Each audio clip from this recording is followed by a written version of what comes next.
Finally ഒരു സ്ഥലം കണ്ടുപിടിച്ച്. ഞാൻ വന്നത് അവിടെ നിന്നാണ്. സ്നോലാൻഡ് എന്നാണ് പ്രോപ്പർട്ടിയുടെ പേര്. ഇതാണ് പ്രോപ്പർട്ടി. ഇതാണ് റൂം. വ്യൂ നമുക്ക് പ്രാധാന്യമുണ്ടല്ലോ. നമുക്ക് സമാധാനപരമായിട്ട് പീസ്ഫുള്ളായിട്ടൊന്ന് ഉറങ്ങണം. അതാണ് നമുക്ക് പ്രധാനം.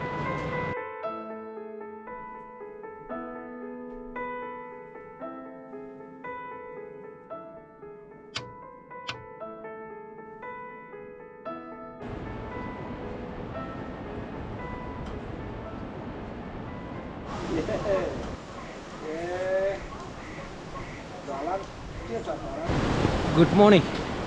അങ്ങനെ അടുത്തൊരു ദിവസവും കൂടെ വന്നെത്തിയിരിക്കുകയാണ്.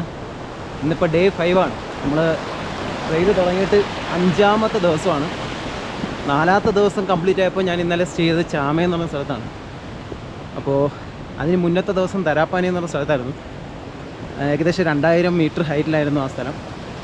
ഇന്നലെ സ്റ്റേ ചെയ്ത് 2600 മീറ്റർ ഹൈറ്റിലാണ്. അപ്പോൾ ആ ചാമ വില്ലേജാണ് ഈ കാണുന്നത്. അത്യാവശ്യം ഇത്തിരി വലിയൊരു വില്ലേജാണ്. ഇപ്പോൾ സമയം ഏകദേശം 9 മണിയായിട്ടുണ്ട്.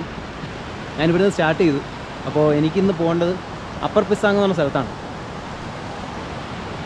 ഇവിടെ നിന്ന് വ്യക്തമായിട്ട് കാണാം, പക്ഷേ അവിടെ ദൂരെ കാണാം നിങ്ങൾക്ക്. അത്യാവശ്യം നല്ല തണുപ്പും മഞ്ഞും ആയി തുടങ്ങിയിട്ടുണ്ട്. ഞാൻ ക്യാപ്പൊക്കെ എടുത്തിട്ടു. അകത്തൊരു ഫുൾ സ്ലീവൊക്കെ ഇട്ടിട്ടാണ് കവർ ചെയ്തിരിക്കുന്നത്. അപ്പോൾ ഇന്ന് അത്യാവശ്യം ഏകദേശം ഒരു 6 തൊട്ട് 8 മണിക്കൂർ വരെ നടക്കാനുണ്ട് അപ്പർ പിസാങ് എത്താൻ. അപ്പം അവിടെ എത്തുന്നത് വരെയുള്ള കാര്യങ്ങൾ എങ്ങനെയാണെന്ന് അറിയില്ല, നോക്കട്ടെ. ഈ ഇടയ്ക്കൊന്ന് റെസ്റ്റ് എടുക്കണം എന്തായാലും. പക്ഷേ അവിടം വരെ നടന്നെത്തൂ എന്നുള്ള കാര്യം കണ്ടറിയാം. എനിവേ നമ്മൾ രാവിലെ തുടങ്ങി. അപ്പോൾ സ്റ്റാർട്ട് ചെയ്തു. Let's see. ഇനിയുള്ള കാഴ്ചകളൊക്കെ കാണാം. 5ാമത്തെ ദിവസം ചാമ മുതൽ അപ്പർ പിസാങ് വരെ 15 കിലോമീറ്റർ ലക്ഷ്യം വെച്ചാണ് അന്നേ ദിവസം ഞാൻ നടന്നു തുടങ്ങിയത്. ഭൂരിഭാഗം നടത്തം മെയിൻ റോഡ് വഴിയായതുകൊണ്ട് വഴി തെറ്റുമെന്നുള്ള പ്രശ്നം ഉണ്ടായിരുന്നില്ല. കഴിഞ്ഞ ദിവസങ്ങളിലെ അപേക്ഷിച്ച് കാലാവസ്ഥയും കാഴ്ചകളും കുറച്ചുകൂടി മെച്ചപ്പെട്ടതായിരുന്നു. ആപ്പിൾ ഫാമുകൾക്കിടയിലൂടെയും നദിക്ക് സമാന്തരമായ പാറക്കെട്ടുകൾ കാർവ് ചെയ്തുണ്ടാക്കിയതുമായ റോഡുകളിലൂടെ ആ മലനിരകൾക്കിടയിൽ അപകടം പതിയിരിക്കുന്ന പ്രദേശങ്ങളും അറിഞ്ഞും കണ്ടും മനസ്സിലാക്കിയുള്ള നടത്തം വളരെ വ്യത്യസ്തമായൊരു അനുഭവമായിരുന്നു.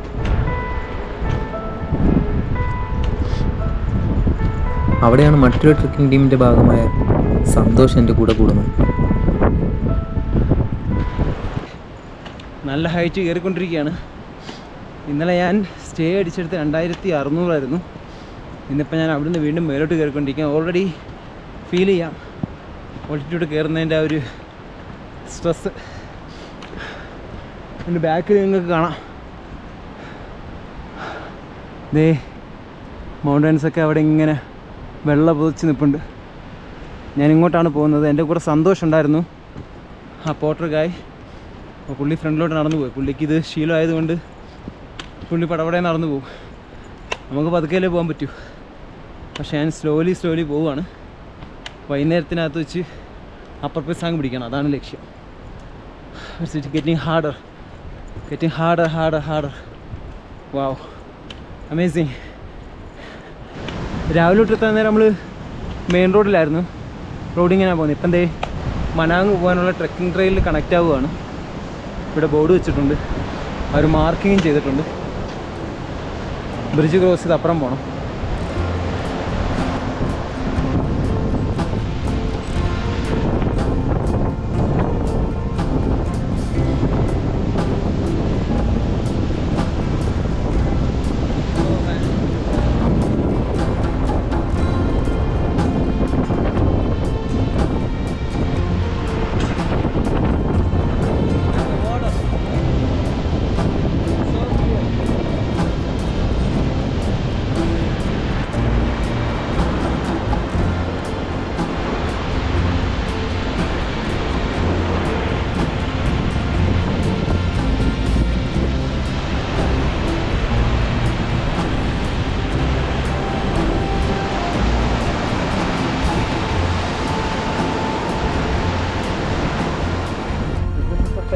Yeah.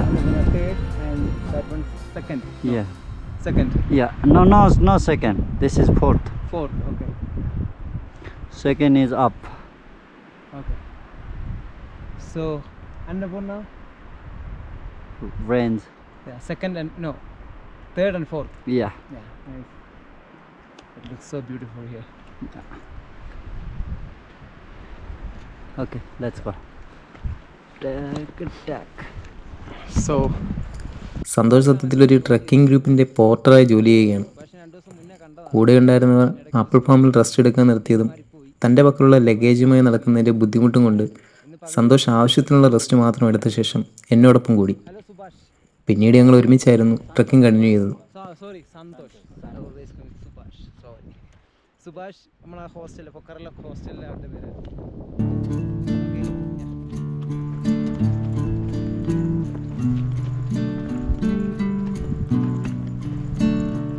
നേപ്പാൾ സിറ്റിസൺ ആയതും ഈ ജോലി സന്തോഷിൻ്റെ പ്രൊഫഷൻ ആയതുകൊണ്ടും സർക്യൂട്ടും അവിടുത്തെ കാര്യങ്ങളും സന്തോഷിന് നല്ല നോളജാണ്.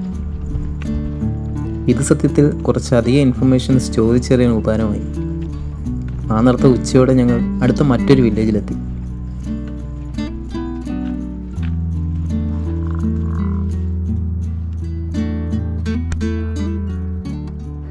അങ്ങനെ ഇന്നത്തെ പരിപാടി തുടങ്ങിയിട്ട് ഏകദേശം ഒരു 4 മണിക്കൂറായി. ഞാനിപ്പോൾ ഉള്ളത് ദുഃഖുർ പൊക്കാരി എന്ന് പറയുന്ന സ്ഥലത്താണ്. ഇതാണ് ആ വില്ലേജിൻ്റെ സ്റ്റാർട്ടിങ്ങിൻ്റെ അവിടെ തന്നെ ഇരിക്കുകയാണ്. എൻ്റെ കാലൊക്കെ ഒരു ഇത്തിരി അത്യാവശ്യം വിയർത്ത് തുടങ്ങി. അപ്പോൾ അതുകൊണ്ട് ഞാൻ ഷൂ ഒക്കെ അഴിച്ച് വെച്ച് സോക്സൊക്കെ അഴിച്ചിട്ട് ഇവിടെ വെയിലത്ത് കുറച്ച് നേരം വെയിലും കാഞ്ഞിരിക്കുകയാണ്. കുറച്ച് നേരം റെസ്റ്റ് എടുത്ത് റിലാക്സ് ചെയ്ത് എൻ്റെ ഷോൾഡറൊക്കെ ഇത്തിരി ടെൻസ്ഡായി തുടങ്ങി. അപ്പോൾ അതൊന്ന് റിലാക്സ് ചെയ്തതിന് ശേഷം സ്വെറ്ററൊക്കെ അതേ വിയർപ്പ് കാരണം സ്വെറ്ററൊക്കെ ഊരിയിട്ട് ബാഗ് ഇറക്കി വെച്ച് ഒന്ന് ഉണക്കി റെഡിയാക്കിയിട്ട് കണ്ടിന്യൂ ചെയ്യാൻ വേണ്ടി ഈ ഡയറക്ഷനാണ് എനിക്ക് പോകേണ്ടത്. ഇവിടുന്ന് ഏകദേശം 1.5 മണിക്കൂർ 2 മണിക്കൂർ എടുക്കും അപ്പർ പിസാങ് എത്താൻ. അത്യാവശ്യം സ്റ്റീപ്പ് കയറാനുണ്ട്. അതുകൊണ്ട് ഞാൻ കരുതി ആ കയറ്റം കയറുന്നതിന് മുന്നേ കുറച്ച് നേരം ഇരുന്ന് റിലാക്സ് ചെയ്ത് എല്ലാമൊക്കെ ഒന്ന് ഡ്രൈ ചെയ്ത് സെറ്റാക്കിയിട്ട് പോകാൻ കരുതി. അങ്ങനെ നിർത്തിയിരിക്കുകയാണ്. എനിവേ കുറച്ച് നേരം റെസ്റ്റ് എടുത്തിട്ട് പതുക്കെ നീങ്ങാം. ഇന്ന് വ്യൂ കംപ്ലീറ്റ് കവറായി കേട്ടോ. അതിൽ അവിടെ ഇപ്പോൾ ക്ലൗഡാണ്. പക്ഷേ ഈ പ്ലേസ് അടിപൊളിയാണ്. ഇവിടുത്തെ ഇവിടുത്തെ എയറൊക്കെ ഒരു പ്രത്യേക ഫ്രഷ്നെസ് ഫീൽ ചെയ്യുന്നുണ്ട്. പിന്നെ അവിടെ ഇവിടെയൊക്കെ ഇത്തിരി മഞ്ഞും കിടപ്പുണ്ട്. എനിക്ക് ഇന്നലെ രാത്രി മഞ്ഞ് പെയ്തതിൻ്റെ ആയിരിക്കാം. ഇപ്പോൾ കുറേ ഭാഗത്തൊക്കെ മെൽറ്റായി പോയിട്ടുണ്ട് സൺലൈറ്റ് കാരണം. പക്ഷെ എന്നാലും നൈസാണ്, അടിപൊളി വൈബാണ് ഈ പ്ലേസ്. വളരെ പീസ്ഫുൾ. കുറച്ച് കുട്ടികളൊക്കെ അവിടെ നിന്ന് കളിക്കുന്നുണ്ട്. വീട്ടിലെ ചേച്ചിയുടെ മക്കളാണ്.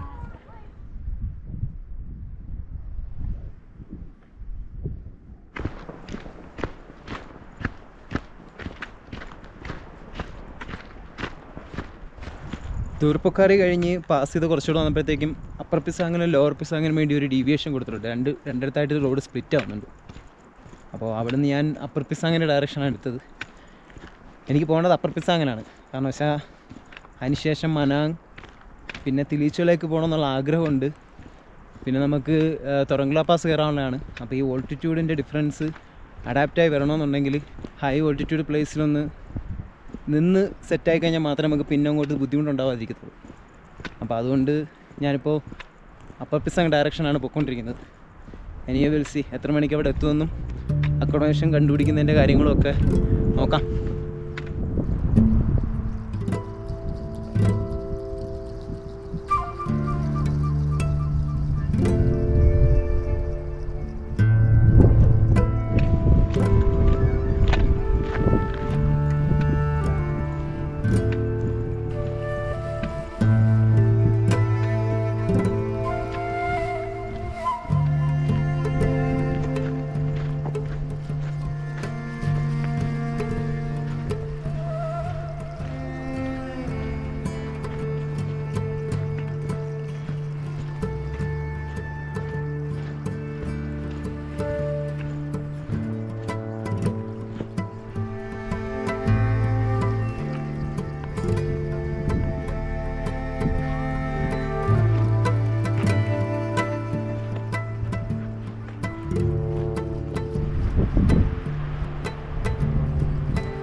കണ്ടോ ഗായ്സ്? ഓ മാൻ, ഒരു രക്ഷയില്ല. നല്ല കാറ്റുണ്ട് കേട്ടോ അവിടെ. പക്ഷേ വ്യൂ അടിപൊളിയാണ്. വന്നൊരു മലയുണ്ട് ഇവിടെ, ഇപ്പുറത്തെ സൈഡ് ഇതുപോലെ. ഭയങ്കര ബ്യൂട്ടിഫുള്ളാണ് ഇവിടെ കാണാൻ. ഞാൻ ട്രെയിനിലോട്ടാണ് ഇപ്പോഴും ഉള്ളത്.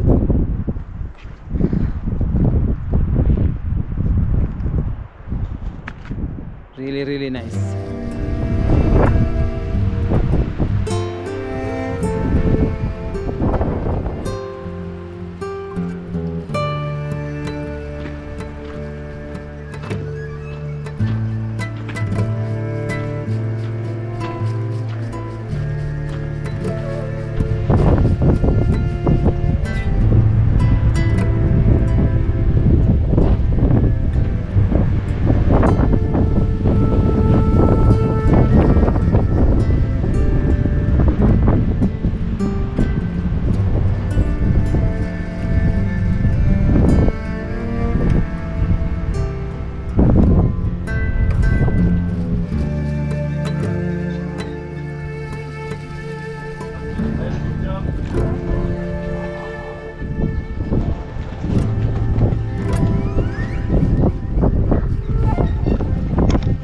So finally we are in Pisang, upper പിസാങ്.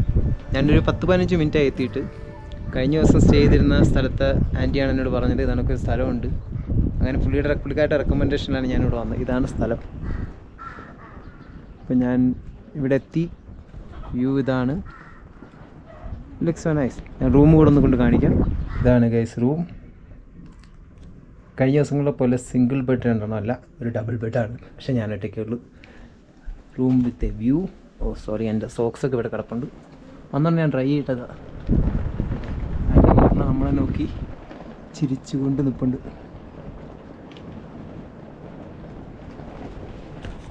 ഞാൻ പറഞ്ഞ കഴിഞ്ഞ ദിവസം നമ്മൾ സ്റ്റേ ചെയ്തിരുന്ന ഹോം സ്റ്റേയിലെ ദീദിയുടെ ബ്രദറാണ് പുള്ളിക്കാരൻ. ലാലു എന്നാണ് പുള്ളിയുടെ പേര്. ഞാനിപ്പോൾ ഒരു 10 മിനിറ്റ് പുള്ളിയുടെ സംസാരിച്ചിരുന്നു. പുള്ളിക്ക് കുറച്ചാൾ ദുബായിൽ വർക്ക് ചെയ്തിരുന്നു. അപ്പോൾ അവിടെ മലയാളികളായിട്ടൊക്കെ ഇടപഴകി ഭയങ്കര ഇതാണ്, കണക്ഷനാണ് മലയാളികൾക്കായിട്ട്. പുള്ളിക്ക് ഭയങ്കര ഇഷ്ടമാണ് നമ്മുടെ മലയാളികളുടെ രസം. മലയാളികൾ കുക്ക് ചെയ്യുന്ന സമയത്ത് പുള്ളിക്കാരൻ അവരുടെ ആഹാരം കഴിക്കുമ്പോൾ പുള്ളിക്ക് ഏറ്റവും ഇഷ്ടപ്പെട്ട ആഹാരമാണ് രസം. അപ്പോൾ അതിനെക്കുറിച്ചൊക്കെ ഞങ്ങൾ കുറച്ച് സംസാരിച്ചു. ഒരു 10-15 മിനിറ്റ് ഞങ്ങളിന്ന് സംസാരിച്ചു. വളരെ ഒരു പാവം മനുഷ്യനാണ് കേട്ടോ. വളരെ പാവം എന്ന് പറഞ്ഞാൽ ഭയങ്കര സ്നേഹത്തോട്, ഭയങ്കര കുലീനതയോട്. ഇരുട്ട് വീഴുന്നതിന് മുന്നേ എത്തിയതുകൊണ്ട് തന്നെ ആ ദിവസത്തെ യാത്രയുടെ ക്ഷീണം മാറ്റാനും റെസ്റ്റ് എടുക്കാനും മതിയായ സമയം ലഭിച്ചിരുന്നു. മഞ്ഞ് പൊതിച്ച് കിടക്കുന്ന അന്നപൂർണയെ നോക്കി ആ വൈകുന്നേരം അവിടെ റൂഫ് ടോപ്പിൽ ചെലവിട്ടു. ആസ് യൂഷ്വൽ വൈകുന്നേരം ഡിന്നർ നേപ്പാളി ഹോം മെയ്ഡ് ദാൽബട്ട്. വയറും മനസ്സും നിറയുന്ന ഭക്ഷണവും സമാധാനപരമായ ഉറക്കവും.